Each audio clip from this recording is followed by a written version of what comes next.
नमस्कार, आप देख रहे हैं अपनो उत्तराखंड और मैं हूं आपके साथ नेहा। उत्तराखंड सरकार ने गुरुवार को प्रदेश के राज्य विश्वविद्यालयों, सरकारी कॉलेजों में स्नातक और स्नातकोत्तर के मेधावी छात्रों के लिए छात्रवृत्ति योजना को लागू कर दी। इसके तहत सरकारी डिग्री कॉलेजों और विश्वविद्यालयों के मेधावी छात्रों को प्रति माह अधिकतम 5,000 रुपये छात्रवृत्ति दी जाएगी।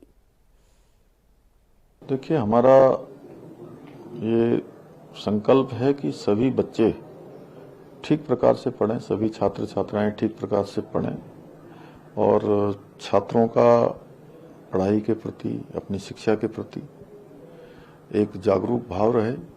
उनकी उपस्थिति भी विद्यालयों में और महाविद्यालयों में अच्छी रहे।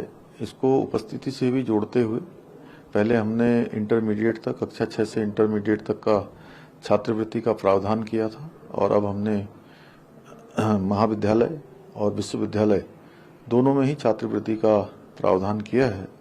इसके किए जाने से हमारे उत्तराखंड के सुदूरवर्ती क्षेत्रों के ऐसे छात्र छात्राओं को जो सामान्य स्थितियों में, सामान्य परिस्थितियों में रहते हैं, शिक्षा अर्जन का और प्रोत्साहन मिलेगा, सहायता मिलेगी आगे बढ़ने। उत्तराखंड में वन भूमि पर अवैध अतिक्रमण की कार्रवाई जारी रहेगी। मुख्यमंत्री पुष्कर सिंह धामी ने कहा कि ये कार्रवाई जारी रहेगी क्योंकि पिछले वर्षों में जिस प्रकार से राज्य के भीतर जियोग्राफिकल और डेमोग्राफिकल परिवर्तन आया है, इसमें बदलाव लाना जरूरी है। मुख्यमंत्री पुष्कर सिंह धामी ने कहा, जो लोग पुराने हैं, जो कई सालों से यहाँ पर रह रहे हैं, उनके लिए मंत्रियों की एक उप समिति बनाई गई है जो इस दिशा में अध्ययन कर अपनी रिपोर्ट सौंपेगी।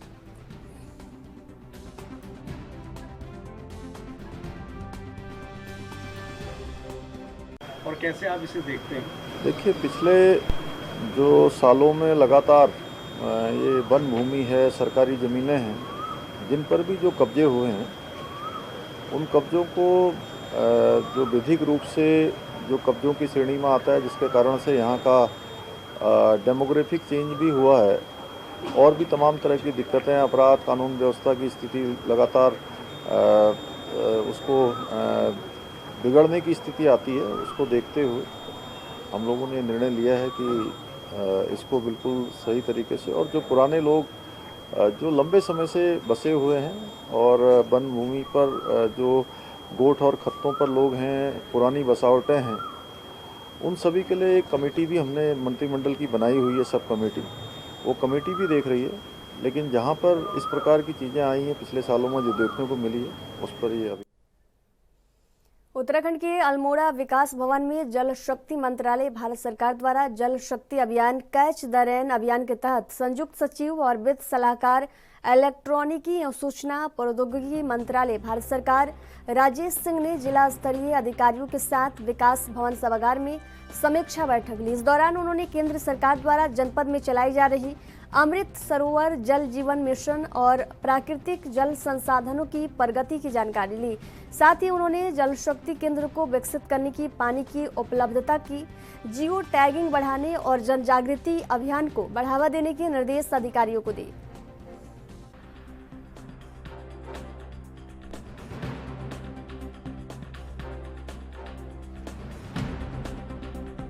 जल संरक्षण के लिए अपर रीचेज में काफ़ी अच्छा काम किया हुआ है, आइडेंटिफाई किया हुआ है। साइंटिफिकली लोगों ने 5 नदियों का अलग अलग जोन आइडेंटिफाई किया है कि जिस पे इनको काम करने की ज़रूरत है और जल शक्ति केंद्र को और मजबूत बनाने की ज़रूरत है। जो आज की बैठक है, इसके बाद ये फिर हम लोग 4 महीने बाद फिर इसका एक रिव्यू लेंगे। जो आज का चर्चा हुआ, इसके बाद 4 महीने के बाद जब मानसून ख़त्म हो जाएगा, तब हमारा जल संचय कैसा चल रहा है और क्या पूरा अल्मोड़ा में जो वाटर स्ट्रेस डिस्ट्रिक्ट है, इसमें कितने वो कंजर्वेशन प्लान कितना मजबूत है और सरकार की तरफ से इसमें क्या लागत आएगी, जिसके बाद कि लोगों को जल से कोई परेशानी नहीं होगी। क्योंकि हर घर अब नल दिया जा रहा है और 55 लीटर पर कैपिटा का टारगेट है। और जैसा लोगों ने बताया कि इन्होंने करीब 70% घरों में नल पहुंचा दिया जहां भी वो कमी थी। तो अब क्या है कि जल संरक्षण ज़रूरी है ताकि ये नल में पानी हमेशा आता रहे। तो ये जल संरक्षण के लिए जो कंजर्वेशन प्लान है, आज उसी बैठक पे चर्चा हुई है काफ़ी अच्छे माहौल में, और इनकी तैयारी काफ़ी अच्छी है। पूरे देश में बीजेपी द्वारा महासंपर्क अभियान चलाया जा रहा है। इस अभियान के तहत बीजेपी के तमाम कार्यकर्ता और पदाधिकारी जनता के बीच पहुंचकर बीजेपी सरकार विकास की योजनाओं के बारे में जनता को जागरूक कर रहे हैं। उत्तराखंड बीजेपी ने इसी के तहत अपनी रणनीति बनाकर कार्यकर्ताओं को तमाम जिम्मेदारियां सौंपी है। बीजेपी के प्रदेश प्रभारी दुष्यंत कुमार गौतम ने बताया कि प्रधानमंत्री द्वारा इस अभियान का आगाज किया जा चुका है और बीजेपी के तमाम पदाधिकारी इस अभियान को सभी लोकसभा और विधानसभाओं में लेकर आगे जा रहे हैं। उन्होंने कहा कि जिस तरीके से प्रधानमंत्री नरेंद्र मोदी ने 9 साल में काम किए हैं, उन तमाम कार्यों को लेकर हम जनता के बीच जाएंगे। तो वहीं दूसरी ओर कांग्रेस ने बीजेपी के महासंपर्क अभियान पर कटाक्ष किया। उन्होंने कहा कि जनता पूछ रही है कि 2014 में जो वादे किए थे वे कहां तक पूरे हुए।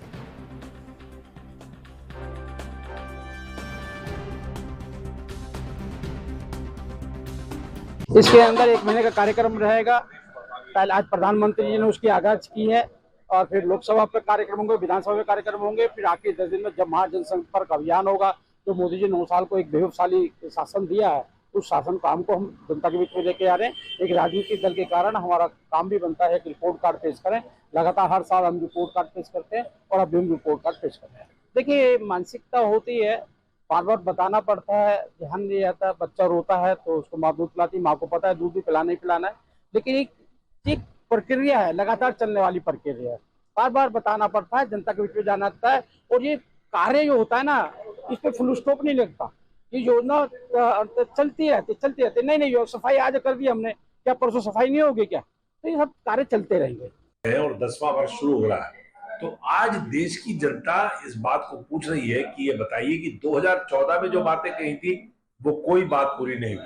जब आप सरकार में आ गए, आपने जितनी योजनाएं शुरू की थी सारी योजनाएं फ्लॉप हो गई।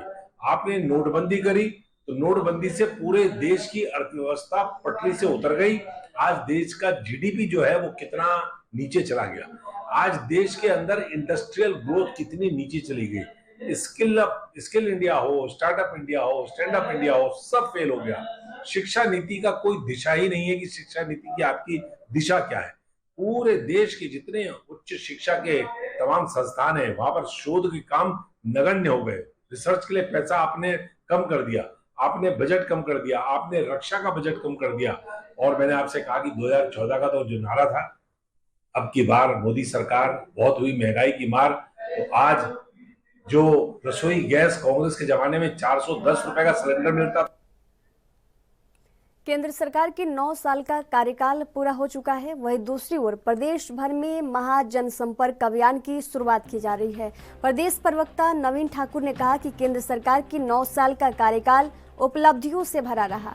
आज से प्रत्येक लोकसभा में कार्यकर्ताओं और सोशल मीडिया प्रभारी आम जनता से संवाद करके उनका काम करेंगे। उन्होंने कहा कि 30 मई से कार्यक्रम की शुरुआत हो चुकी है और आने वाले 30 तारीख तक प्रदेश भर में कार्यक्रमों का आयोजन किया जाना है।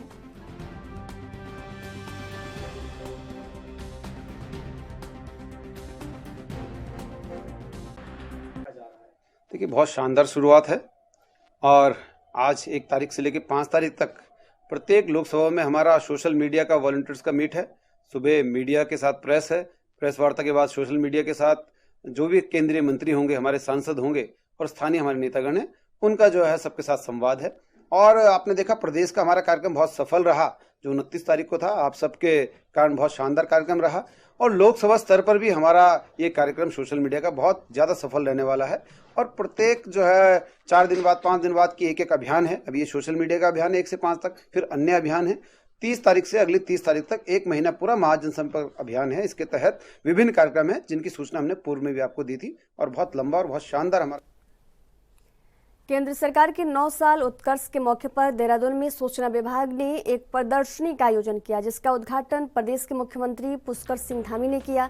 इस प्रदर्शनी के अलावा स्थानीय उत्पादों को बढ़ावा देने के लिए सूचना विभाग द्वारा सैकड़ों स्टॉल भी रेस कोर्स के बन्नू स्कूल में लगाई गई। सूचना महानिदेशक बंसीधर तिवारी द्वारा शुरू की गई इस पहल से ऐसे कई उत्पादक हैं जिन्होंने ऐसे आयोजन को बढ़ावा देने के लिए राज्य सरकार और केंद्र सरकार का दिल से आभार जताया। उनकी माने तो कई ऐसे लोग आज अलग अलग समूहों से जुड़े हैं जिनके पास रोजगार के कोई भी अवसर नहीं थे, लेकिन जब से सरकार द्वारा उनको वित्तीय सहायता मिली है तब से ही उनकी आजीविका के लिए कई स्रोत बढ़ गए हैं।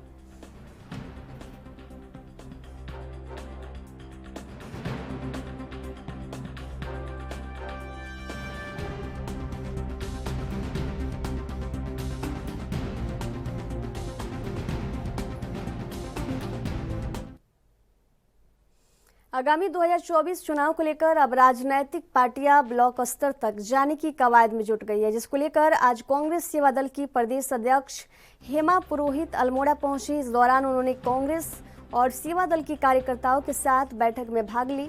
बैठक में जनपद के पदाधिकारियों सहित अल्मोड़ा कांग्रेस के विधायक मनोज तिवारी सहित अनेक कार्यकर्ताओं ने शिरकत की। उन्होंने कहा कि आगामी लोकसभा चुनाव को लेकर अब कांग्रेस ब्लॉक तक के कार्यकर्ताओं को मजबूत कर रही है।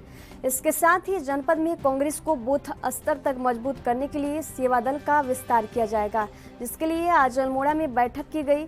इसके साथ ही जनपद के ब्लॉक स्तर पर सेवा दल कार्यकारिणी को बनाने की रणनीति तैयार की गई है, ताकि 2024 चुनाव में कांग्रेस बेहतर प्रदर्शन कर चुनाव जीतेगी।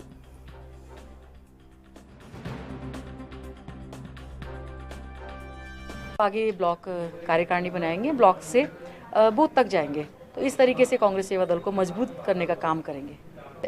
कार्यकारिणी बनेगी और कार्यकारिणी एक्चुअली बनी भी है, केवल पद देने हैं। जो लोग अच्छे निष्ठावान लोग हैं, जो काम करने वाले लोग हैं, और बाकी काम तो चल ही रहा है, ऐसा नहीं है कि काम नहीं चल रहा है। निश्चित रूप से कार्यकारिणी भी बनेगी और कांग्रेस जीत कर भी आएगी।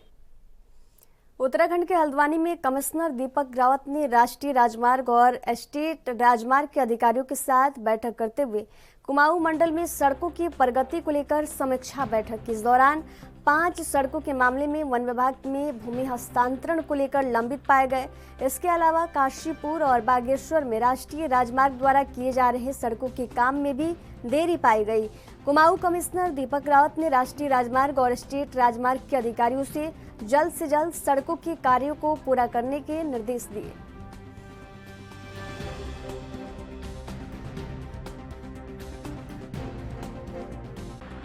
एक तो NHAI का और जो हमारा स्टेट PWD का NH है, आप दोनों की आज मैंने मीटिंग ली और मुख्यतः जो काम चल रहे हैं उनकी प्रोग्रेस और कहाँ पे अड़चनें आ रही हैं उसको दूर करने के संबंध में था। प्रोग्रेस इसकी मोरलेस सेटिस्फैक्ट्री है। केवल काशीपुर वाला ROB हमारा ज़्यादा डिले हो गया है और लगता है इस साल के अंत तक ही उसका शेड्यूल अभी जो दिया गया है उसमें वो पूरा हो पाएगा। और पहाड़ों में जो काम चल रहे हैं हमारे, उसमें अल्मोड़ा में जो दनिया वाला स्ट्रेच है उसमें प्रगति थोड़ा धीमी 50% है, तो वहाँ के DM साहब को भी कहा है इसको रेगुलरली वो मॉनिटर करें और कोई दिक्कतें अगर NH को आ रही हैं तो उसको भी दूर करें। एक जो तीसरा काम पहाड़ों में जो बागेश्वर को सड़क जोड़ती है अल्मोड़ा से, उसकी वाइडनिंग प्रपोज्ड है। उसमें कुछ जगह जो मुआवजे बांटे जाने हैं, जो अवार्ड्स दिए जाने हैं किसानों को, उसके स्तर पे थोड़ा सा डिले है। यही डिले थोड़ा रुद्रपुर बाईपास पे भी है और जो प्रपोज्ड ठाकुरद्वारा काशीपुर जो रोड है उसमें भी ये वाले इश्यूज़ हैं, तो ये वहाँ के DM से इन इश्यूज़ को हम टेकअप कर लेंगे। 5 मामले फॉरेस्ट प्रपोजल्स के स्तर पर रुके हुए हैं इसमें, लेकिन कुछ बहुत ज़्यादा पुराने नहीं हैं, नए हैं, तो इसमें गुना। उत्तराखंड के अल्मोड़ा दुग्ध संघ ने मैंगो लस्सी बाजार में उतारी है। दुग्ध दिवस के अवसर पर 1 जून से लस्सी बाजार में उपलब्ध रहेगी। अल्मोड़ा दुग्ध संघ की अध्यक्ष नीमा देवी और GM राजेश मेहता ने पताल देवी स्थित कार्यालय में मैंगो लस्सी लॉन्च की। दुग्ध संघ अध्यक्ष नीमा देवी ने बताया कि आंचल के शुद्ध और ताज़ा प्रोडक्ट को देखते हुए बाजार में आंचल लस्सी की डिमांड आने लगी थी, जिसको देखते हुए संघ ने अंचल की लस्सी बाजार में उतारने का फैसला लिया है। उन्होंने बताया कि दुग्ध दिवस के अवसर पर बाजार में मैंगो लस्सी बाजार में उतारी जा रही है। पहले दिन 250 लस्सी की डिमांड बाजार से आई है।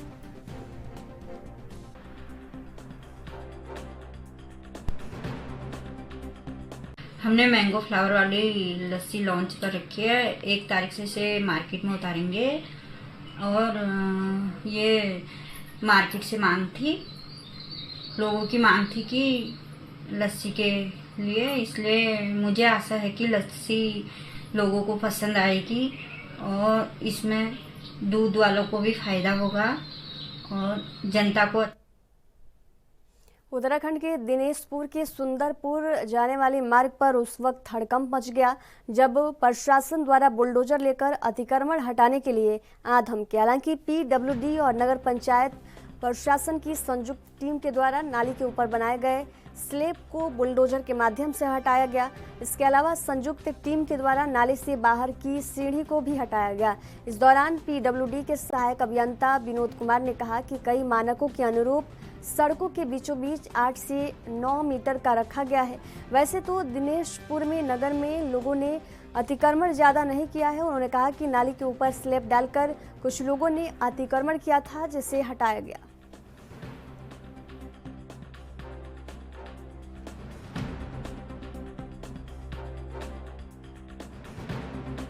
से बोथ साइड ना, यानी कि 8 मीटर 9 मीटर, तो हमने एक जो हमारी जद में है जो अतिक्रमण, बहुत ज़्यादा अतिक्रमण इसमें उस प्रकार का नहीं है।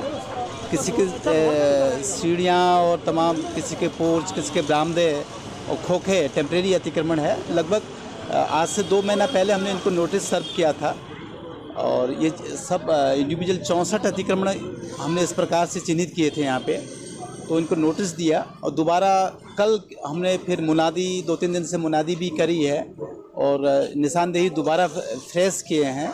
तो अधिकांश जो पब्लिक है वो जो जिनके अतिक्रमण हैं वो स्वयं भी तोड़ना चाहते हैं। तो हम निस्वार्थ सेवा करने वाला मोनू जलवीर का परिवार तंगहाली में जिंदगी बसर करता है। आपको बता दें कि रुड़की गंगनहर से अब तक मोनू जलवीर सैकड़ों शव निकाल चुका है और ये कार्य भी मोनू जलवीर निस्वार्थ करता है, जिसका उसे कोई पैसा नहीं मिलता। मोनू जलवीर सुलानी पार्क के समीप पन्ना डालकर अपने परिवार के साथ रहता है। मोनू जलवीर ने बताया कि परिवार में उसके माता पिता, एक पत्नी और 2 बच्चे हैं। मोनू ने बताया कि उसके पिता टीबी के मरीज हैं और माताजी पैरों से मोहताज हैं। 2 वक्त की रोटी के लिए कोई ठोस साधन नहीं है। रेडी पर भट्टे बुनकर भेजता है, जिससे उसको 100-150 रुपए की आमदनी हो जाती।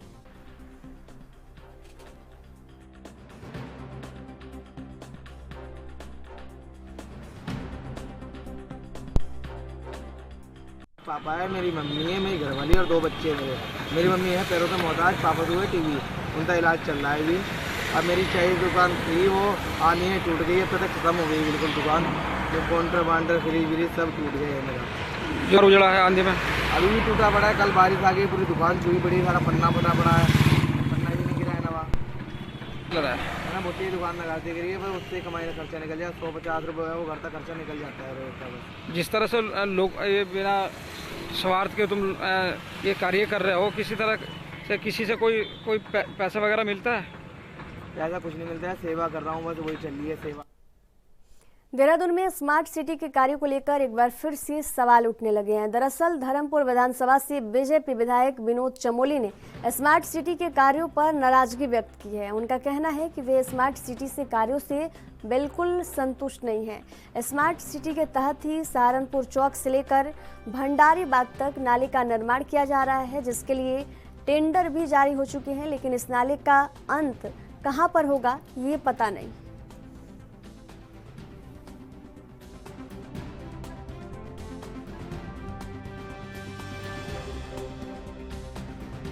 जैसे आपके सहारनपुर चौक से नीचे की तरफ ड्रेनेज सिस्टम की बात अभी चल रही है और सिंचाई विभाग स्मार्ट सिटी के रूप में काम कर रहा है, आपने उसमें आपत्ति जताई है और उसका उद्घाटन होने वाला था, आपने उसको लेकर भी अपनी आपत्ति जताई। क्या आपको क्या लग रहा है उसमें और आपने क्या उसका?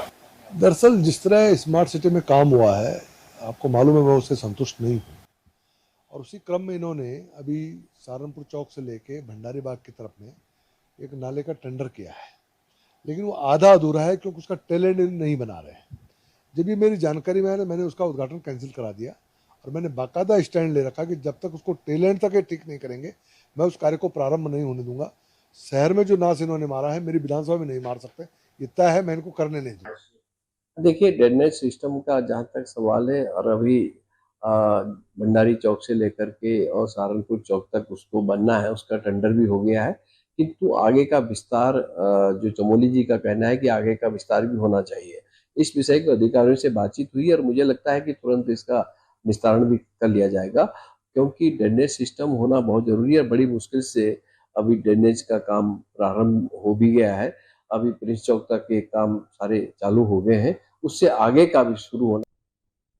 उत्तराखंड की धामी सरकार लगातार अवैध अतिक्रमण पर कार्रवाई करते हुए नजर आ रही है। आपको बता दें कि आज से उत्तराखंड में 23 नदियों के किनारे हुए अवैध अतिक्रमण के खिलाफ कार्रवाई की जाएगी।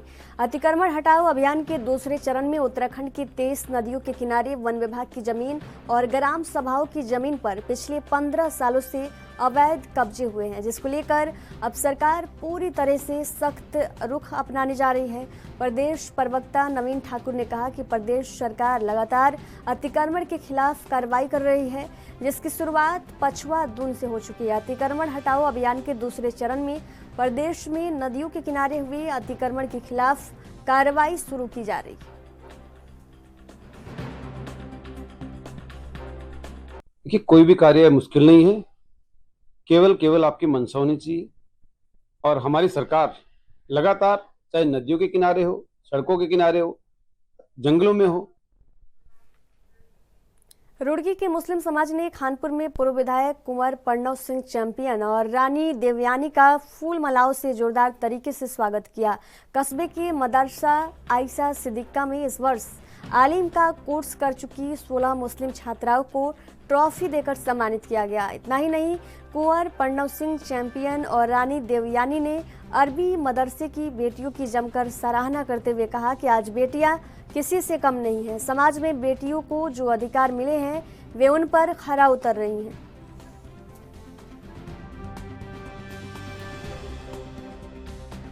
जनाब, देखिए, मैं तो शुरू से ही कहता आया कि बेटों के साथ साथ बेटी की तालीम बहुत ज़रूरी है। जहाँ दुनियावी तालीम की अपनी अहमियत है, वहाँ दीनी तालीम का भी कोई कम अहम नहीं है। आज की दुनिया में जब लोग अपने रास्ते से भटक रहे हैं, अपने धर्म के संस्कारों को भूल रहे हैं, तो हमें ताकत तो वही प्रदान करेगा ना। अभी हमारे मुफ्ती साहब तशरीफ़ फरमाए हैं मंगलौर से। मेरी कुछ जिज्ञासा थी, जैसे इस्लाम धर्म के बारे में मैंने पूछा, मैंने कहा कुरान, हदीस और इजमा, तो मुफ्ती साहब ने उसका फ़लसफ़ा बयान किया। मुझे बड़ा अच्छा लगा सुन के, मेरे को एक तरह की नॉलेज मेरी बढ़ी। और आज हमारी बेटियां जिस लिहाज से आसमान में अपने पर फैला के जा रही, बड़ी खुशी की बात है। और दूसरी सबसे बड़ी खुशी ये है कि आज पहली मर्तबा मेरी चैंपियन साहब से मुलाकात हो रही है और इंशाल्लाह मुलाकात होती रहेगी। देखिए, जहाँ तक तालीम का ताल्लुक़ है, तो हमारा जो कुरान करीम है, जिसको हम आसमानी किताब मानते हैं, उसमें सबसे पहली जो आयत मुबारक नादिल हुई वो तालीम के सिलसिले में नादिल हुई। इससे अंदाज़ा लगाया जा सकता है कि मज़हब इस्लाम में एजुकेशन की किस कदर अहमियत है। सबसे पहले जो कुरान करीम में आयत नादिल हुई है वो तालीम और ताल्लुम के ताल्लुक़ से नादिल हुई। और जहाँ तक आपने तज़किरा किया है मर्द और औरत की तालीम में फ़र्क का, तो मज़हब इस्लाम में सिर्फ ये है कि तालीम हासिल करो, इसलिए कि नबी अकरम सल्लल्लाहु अलैहि वसल्लम ने इरशाद फरमाया, तुम में सबसे बेहतर आदमी वो है जो इल्म सीख। जिला समाज कल्याण अधिकारी देहरादून गोवर्धन सिंह ने बताया कि जनपद देहरादून में वृद्धा पेंशन, दिव्यांग पेंशन, विधवा पेंशन, किसान पेंशन, इन सब को मिलाकर देहरादून जनपद में 90,000 पेंशन धारक हैं। इन सब को पेंशन देने के लिए समाज कल्याण निदेशक से जो भी दिशा निर्देश जिला स्तर पर प्राप्त हो रहे हैं, उन्होंने बताया कि उनके निर्देशों का अनुपालन किया जा रहा है।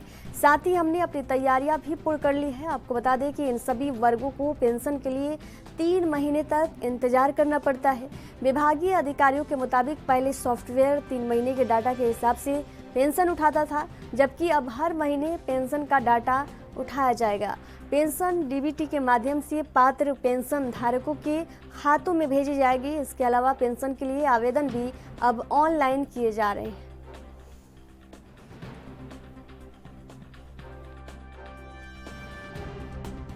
हमारे यहाँ जनपद देहरादून में वृद्धा पेंशन, विधवा पेंशन, दिव्यांग पेंशन, किसान पेंशन, विधवा पेंशन, सभी पेंशनों को मिला के लगभग हमारे पास में 90,000 पेंशन धारक हैं। और उन सभी की जो हर महीने पेंशन दिए जाने के जो भी निदेशक समाज कल्याण महोदय से हमें प्राप्त हो रहे हैं, उनका पूरी तरह से अनुपालन किया जा रहा है और उनके निर्देशों के अनुसार हम समय समय पर जो भी अपने उत्तराखंड के खबरों के सफर में फिलहाल दीजिए जाने की इजाजत। देखते रहिए एनबी न्यूज़। नमस्कार।